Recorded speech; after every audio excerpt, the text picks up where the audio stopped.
عليكم ورحمة الله وبركاته. أعوذ بالله من الشيطان الرجيم. بسم الله الرحمن الرحيم. إنما جزاء الذين يحاربون الله ورسوله. நிச்சயமாக திட்டமாக வரம்பு மீறி கொலை செய்யக்கூடிய, அல்லாஹுவோடு போர் செய்யக்கூடிய, ரசூலோடு போர் செய்யக்கூடிய அவர்களுக்கான கூலியாகிறது. இந்த பூமியிலே குழப்பம் விளைவிக்க வேண்டும் என்பதற்காக வேண்டி முற்படக்கூடியவர்களுக்காக வேண்டியான கூலியாகிறது. ஐயு கத்தலு, அவர்கள் ஒன்று கொலை செய்யப்பட வேண்டும். அவுயு சல்லபு, சிலுவையில் அறையப்பட வேண்டும். அவுத்து கத்தா ஐதீஹிம் வ அர்ஜுலுஹும் மின் ஹிலாஃபின், இல்லை என்றால் மாறுகால் வாங்கப்பட வேண்டும். அவு யுன்ஃபஉ மினல் அருள், இல்லை என்றால் நாடு கடத்தப்பட வேண்டும் என்று அல்லாஹ் தஆலா 4 சட்டங்களை சொல்கிறார். இந்த பூமியில ஃபசாது, குழப்பம், இன்னும் அநியாயமான முறையில் கொலை செய்யக்கூடியவர்கள், குழப்பம் விளைவிக்கக்கூடியவர்களுக்கான தண்டனை அல்லாஹ் சொல்றான். 4 விதமான தண்டனை. ஒன்று, அவர்களுக்கு கொலை தண்டனை நிறைவேற்றப்படும். 2வது விஷயம், சிலுவையில் அறையப்படுவார்கள். 3வது, மாறுகால் வாங்கப்படுவார்கள். அவு யுன்ஃபஉ மினல் அர்ள், இல்லை என்றால் நாடு கடத்தப்படுவார்கள். இந்த 4மே யூதர்களுக்கு நடந்திருக்கு. முதல் விஷயம் ஐயோ கத்தலு. நபி ஸல்லல்லாஹு அலைஹி வஸல்லம் இதுக்கு உதாரணமாக பார்ப்போமே என்றால், நபி ஸல்லல்லாஹு அலைஹி வஸல்லத்துடைய ஹைபர் போர் நடக்குது. ஹைபர் போர்ல நபி ஸல்லல்லாஹு அலைஹி வஸல்லம் எதிரிகளுடைய, ஹைபர்ல எதிரிகள் யாருன்னு கேட்டா யூதர்கள், மதீனாவினுடைய யூதர்கள். நபி ஸல்லல்லாஹு அலைஹி வஸல்லம் பெரும் நிலப்பரப்பை கைப்பற்றிட்டாங்க. அதாவது மதீனால முக்கியமான தோட்டங்கள், துறவுகள் எல்லாம் யூதர்களுடைய கையில இருந்துச்சு. அந்த தோட்டம், துறவுகள் எல்லாம் முஸ்லிம்களுடைய சொத்தாக அல்லாஹ் தஆலா ஏற்படுத்தி கொடுத்தான். ஏன்னா அவங்க செஞ்ச துரோகம், ஏற்கனவே இதற்கு முன்னாடி நடந்த போர்களுக்கு அவர்கள் உடந்தையாக இருந்தது, எல்லாத்தினாலே ஹைபர் போர்ல அவங்களுக்கு சொத்து கிடைச்சு. அதுல ஒரு யூத பெண்மணி நபி ஸல்லல்லாஹு அலைஹி வஸல்லம் அவர்கள் இன்னும் சஹாபாக்கள் சாப்பிடக்கூடிய அந்த உணவுல விஷத்தை கலந்தார். கறி முழுக்க விஷம். நபி ஸல்லல்லாஹு அலைஹி வஸல்லம் சாப்பிட்றதுக்கு முற்பட்டுட்டாங்க. நபி ஸல்லல்லாஹு அலைஹி வஸல்லம் ஒரு துண்டு சாப்பிட்டாங்க, சஹாபாக்களும் சாப்பிட ஆரம்பிச்சுட்டாங்க. அந்த விஷத்தின் காரணமாக ஒரு சஹாபி வஃபாத் ஆயிட்டாங்க.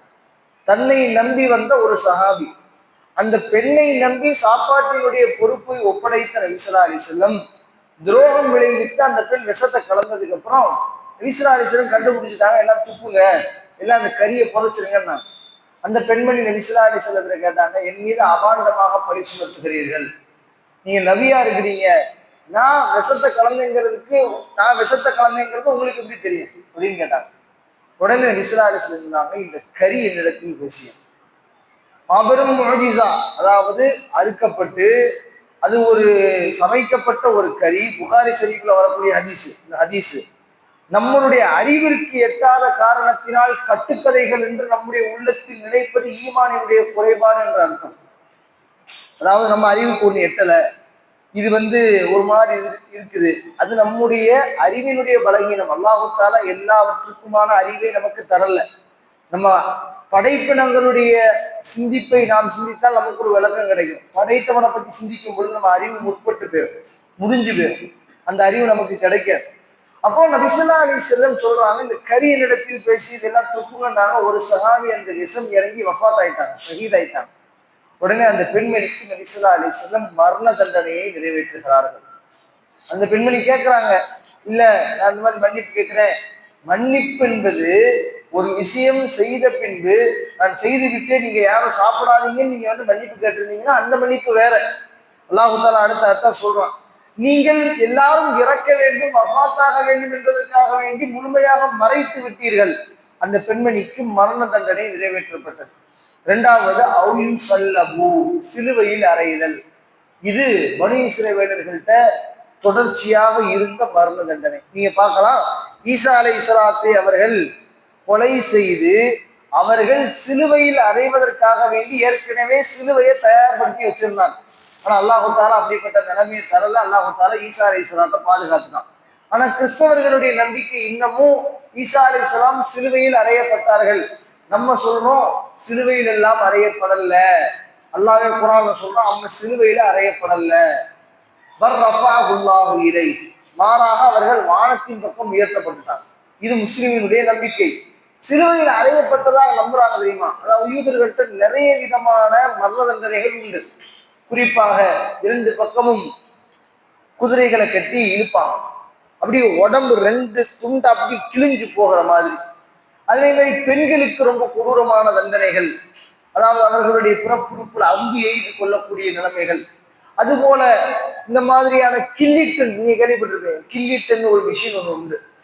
அதாவது இது பிரிட்டிஷ் ஆட்சி காலத்துல யாராவது அவங்களுக்கு எதிராக யாராவது பேசினாங்கன்னா, அதாவது ஒரு பிளேடு, ஷார்ப்பான பிளேடு, பெரிய பிளேடு, அந்த மேல இருந்து அப்படியே கயர்ல இழுத்து வச்சிருப்பாங்க.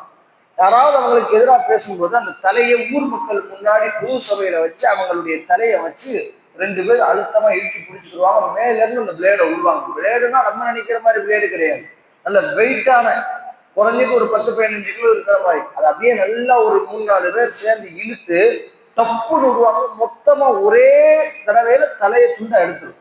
இந்த மாதிரியான மூர்க்கத்தனமான தண்டனைகள் கொடுக்கப்படக்கூடிய காலம் பனி இஸ்ரவேலர்களுடைய காலம். அப்ப அதான் அல்லாஹ் சொல்றான், அவு சல்லமு, இல்லை என்றால் சிலுவையில் அறையப்பட வேண்டும். அவுத்து கத்தா ஐதீஹிம் அர்ஜுலுஹும் மின் খিলাফ, இல்லை என்றால் மாறுகால் வாங்கப்படும். இந்த தண்டனையை நபி ஸல்லல்லாஹு அலைஹி வஸல்லம் நிறைவேற்றியிருக்கிறாங்க. இதுல என்னென்ன தண்டனைகள் சொல்லப்படுதோ அதுல இந்த மாறுகால் வாங்குறது, புகாரி ஷரீஃப்ல ஒரு ஹதீஸ் வருது, உக்கல் உரைனா. உக்கல் உரைனானா நபி ஸல்லல்லாஹு அலைஹி வஸல்லம் அந்த இடத்துல வச்சு நடந்த சம்பவம். நபி ஸல்லல்லாஹு அலைஹி வஸல்லம் கிட்ட ஒரு பயண கூட்டம், அதாவது யூதர்கள், வேதக்காரர்கள் தான், அவங்க என்ன செஞ்சாங்கன்னா நபி ஸல்லல்லாஹு அலைஹி வஸல்லம் எங்களுக்கு கொஞ்சம் அச்சமா இருக்குது, நீங்க மெஜாரிட்டி ஆயிட்டீங்க. ஆனா யூத இனம் தங்களுடைய மதத்தை பரப்ப மாட்டாங்க. அவங்களுடைய மதத்துல, அதாவது பிராமின் இருக்கிறாங்கல்ல, அவங்க தங்களுடைய சமுதாயத்துல யாரு பிறக்கிறாங்களோ அவங்க மட்டும்தான் யாரு அந்த ஜாதியை சேர்ந்தவங்க. வேற யாரையும் தங்களது ஜாதி மக்களாக ஏற்றுக்கிற மாட்டாங்க. இதுதான் யூதை குலமும் அப்படித்தான். தன் குடும்பத்தில் யார் பிறக்கிறார்களோ அவர் அதனாலதான் யூத மதம் இருக்கிறதுலேயே உலகத்துல கம்மியானது. ஆனா உலகத்திலேயே ரொம்ப பழமையான மதம்ங்கிறது யூதம் தான். அது மதம் கிடையாது, இஸ்லாத்துல உள்ளதுதான். அது அவங்க தனியா பிரிச்சுக்கிட்டாங்க. ரொம்ப பழமையானவங்களும் அவங்கதான், ஆனா ரொம்ப கம்மியா இருக்கிறது அவங்கதான், ரொம்ப கம்மி. இப்ப இந்தியாவில எப்படி சொற்பமா வெறும் 3% தான் அவங்க இருக்கிறாங்களோ, அதே மாதிரி உலக அளவுல பார்த்தா 3% கூட கிடையாது, ரொம்ப கம்மி. கோடிகள், ஒரு கோடி கூட வராது, லட்சக்கணக்கில் தான் வரும். அந்த அளவுக்கு தான் யூத மக்கள் இருக்கிறாங்க. ஆனால் அவர்கள் என்ன செய்வாங்கன்னா, இந்த மாதிரி நபி ஸல்லல்லாஹு அலைஹி வஸல்லம் மதீனால சொல்றாங்க, இந்த மாதிரி நீங்க மெஜாரிட்டி ஆயிட்டீங்க, அதனால எங்களுக்கு வாழ்றதுக்கு அச்சமா இருக்குது, நாங்க மைனாரிட்டி ஆயிட்டோம், எனவே எங்களுக்கு பாதுகாவலா ஒரு சஹாபியை தாங்க, ஒரு சஹாபி எங்க கூட எப்பவும் இருந்தா எங்களுக்கு அது பாதுகாப்பா இருக்கும் அப்படின்னு சொல்லி கேட்டு வாங்கி கூட்டிட்டு போனாங்க. அதே மாதிரி நபி ஸல்லல்லாஹு அலைஹி வஸல்லம் ஒட்டகங்களும் கொடுத்தாங்க. ஒட்டகங்களை வச்சுக்கோங்க.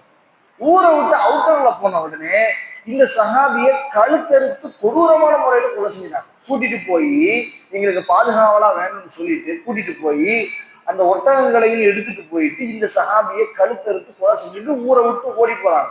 இந்த சஹாபி இந்த தகவல் வெகு சீக்கிரமா நபி ஸல்லல்லாஹு அலைஹி வஸல்லம் வந்துருச்சு. அவங்களுடைய ஒற்றர்கள் மூலியமா, சஹாபாக்கள் மூலியமா வந்துருச்சு. நபி ஸல்லல்லாஹு அலைஹி வஸல்லம் உடனே கட்டளை இட்டாங்க, இவங்களை ஃபுல்லா பிடிங்க, மொத்தம் 8-10 பேர் தான், சீக்கிரமா பிடிங்க இவங்களை. உடனே வெகு சீக்கிரமாக சென்று அதுல 10ல் 8 பேர் பிடித்து கொண்டு வரப்பட்டாங்க.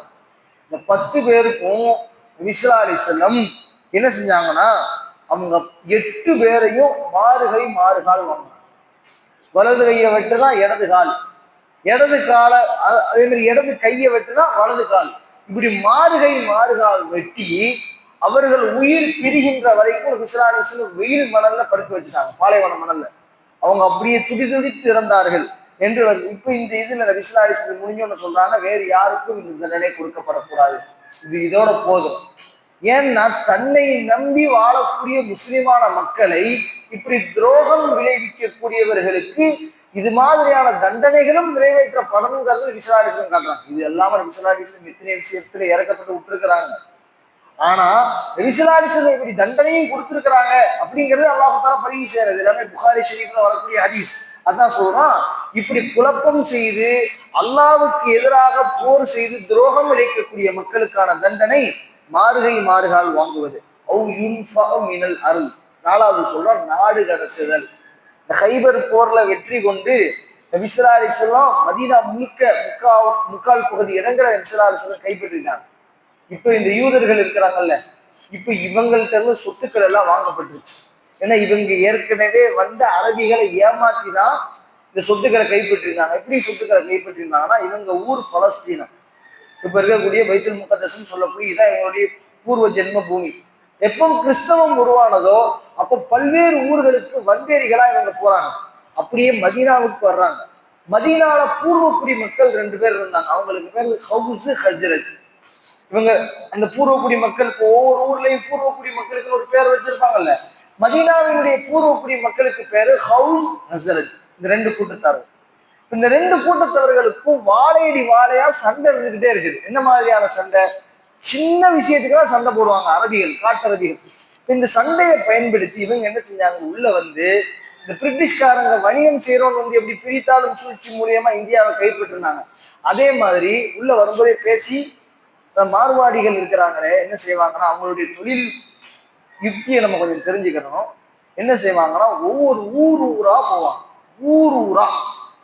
ஊர் ஊரா போய் எந்த ஊர்ல பிசினஸ் நல்லா இருக்கு, எந்த ஊர்ல மக்கள் போக்குவரத்து நல்லா இருக்கு, எந்த இடத்துல கடை வச்சு பிசினஸ் பண்ணா நல்லா இருக்கும், அப்படியே நல்ல ஒரு 6 மாசம் அதுக்கான செலவழிச்சு ஊரா போவாங்க.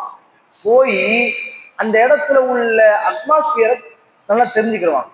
தெரிஞ்சுட்டு அந்த இடத்துல கடை போட்டு அந்த இடத்துல எந்த மாதிரியான வட்டி தொழில்கள் செய்யலாம், எந்த மாதிரியா மக்கள் புழங்கக்கூடிய இடத்துல எப்படி தொழில் பண்ணலாங்கிறத கத்துக்கிட்டு அதுக்கப்புறம் ஒரு 2-3 வருஷம் இருந்து குடும்பத்தை கூட்டிட்டு வந்து மொத்தமா இங்க இது பண்ணுவாங்க. இதுதான் வந்து அவங்களுடைய தொழில் ரகசியங்கள். ரொம்ப எதுவும் செலவு பண்ண மாட்டாங்க, ரொம்ப கஞ்சமா இருப்பாங்க. இதுதான் அவங்களுடைய தொழில் ரகசியம். இந்த மாதிரி அங்கிருந்து வந்து இந்த மாதிரி மதீனா முழுக்க சுத்தி பார்த்துட்டு இவங்கள்ட்ட என்ன பிரச்சனை, ஹவுஸ் ஹஜ்ரஜ்கிட்ட என்ன பிரச்சனை, இவங்க சண்டை போடக்கூடிய ஆள். உள்ள வரும் பொழுதே பேசி வச்சுட்டு வந்தாங்க, மாப்பிள்ள நீ ஒரு பக்கமா இரு, நான் ஒரு பக்கமா இருக்கிறேன். 2 பேரும் சண்டை வரும்போது 2 பேத்துக்கும் சப்போர்ட்டா நின்று நம்ம போர் செய்வோம். இப்ப யாருக்கு எதிராக நீங்க போர் செஞ்சாலும் கனிமத்து பொருள்ல நமக்கு பங்கு கிடைக்கும். நீ அதில் சிறைபிடிக்கப்பட்டால் நான் காசு கொடுத்து உன்னை விலைக்கு வாங்கி ஏன் அடிமையா வச்சுக்கிறேன், பேருக்கு தான் அடிமை, ஆனா உனக்கு தேவையான எல்லாமே நான் செஞ்சு தருவேன் இப்படின்னு பேசி வச்சு உள்ள வர்றாங்க.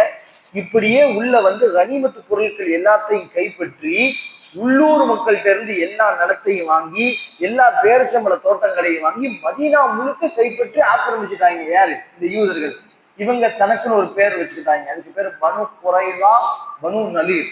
மதீனால வாழ்ந்த யூதர்களுக்கு பேர். இப்ப ஹைபர் போர் எப்ப நடக்குதோ, ஏன்னா ஹைபர் போர் ஏன் நடக்குதுன்னா, இப்படிப்பட்ட இந்த கயவர்கள் முஸ்லிம்களை பத்தி வெளியில போய் போட்டு கொடுக்கிறது. போருக்கு வாங்க, முஸ்லிம்களை கொலை செய்யுங்க, முகமது ஸல்லல்லாஹு அலைஹி வஸல்லம் கொலை செய்யுங்கன்னு போட்டு கொடுக்கிறது. நபி தனியா போனா அவங்க மேல கல்ல தூக்கி போற, இந்த மாதிரி முஸ்லிம்களுக்கு எதிர் வினை ஆற்றிக்கொண்டே இருந்த காரணத்தினால பல வருடங்கள், ஒரு 7 வருடங்கள் 6 வருடங்கள் பொறுத்து பார்த்த நபி ஸல்லல்லாஹு அலைஹி வஸல்லம். அதுக்கப்புறம் அல்லாஹ் தஆலா வஹி இறக்கிட்டா, இவங்க நீங்க ஊரை விட்டு வெளியேற்றி இவங்களோட போர் செய்ய. அந்த போர்ல வெளியேற்றப்பட்டு ஊரிலிருந்து வெளியேற்றப்பட்டவர்கள் தான் அதான் சொல்றான் அல்லாஹ் நாடு கடத்தணும். அப்படி நாடு கடத்தப்பட்டவர்கள் தான் நபி மேல காழ்ப்புணர்ச்சியானாங்க. நம்ம வாழ்ந்த பூமியில இருந்து விசாரிச்சு வெளியேற்றுறாங்க. ஏன் வெளியேற்றுனாங்க? அந்த காரணத்தை சொல்ல மாட்டாங்க. ஏன் வெளியேற்றுனாங்க? உங்களை அக்கிரமம் செஞ்சீங்க, நபிக்கு துரோகம் செஞ்சீங்க, திரும்ப திரும்ப நிறைய ஹாஃபில்களை கொலை செஞ்சாங்க. 70க்கும் மேற்பட்ட ஹாஃபில்களை, குர்ஆன் மனனம் செய்தவர்களை கூட்டிட்டு போய் கொலை செஞ்சாங்க. இப்படியே திரும்ப திரும்ப முஸ்லிம்களுக்கு தொந்தரவு ரொம்ப மோசமா செஞ்ச காரணத்தினால் நபி ஸல்லல்லாஹு அலைஹி வஸல்லம் நாடு கடத்தினாங்க. அல்லாஹ் சொல்றான், ذَلِكَ لَهُمْ خِزْيٌ فِي الدُّنْيَا, அவர்களுக்கு இந்த உலகத்திலும் இழிவுதான், வலஹும் ஃபில் ஆখিরাতি அஸாபுன் அதீம், மறுமை நாள்ல அவர்களுக்கு ரொம்ப மோசமான மகத்தான வேதனை உண்டு. இல்லல்லதீன தாபூ மின் கப்லி, யார் தௌபா செய்கிறார்களோ, இந்த பாவங்கள் எல்லாம் செய்துவிட்டு வெகு சீக்கிரமாக நபியிடத்தில் வந்து அல்லாஹ்விடத்தில் வந்து தௌபா செய்கிறார்களோ, அன் தக்தீரு அலைஹிம், அவர்கள் அல்லாஹ் தஆலா அவர்களுடைய தக்தீரின்படி அல்லாஹ் தஆலா மன்னித்து விடுவான்.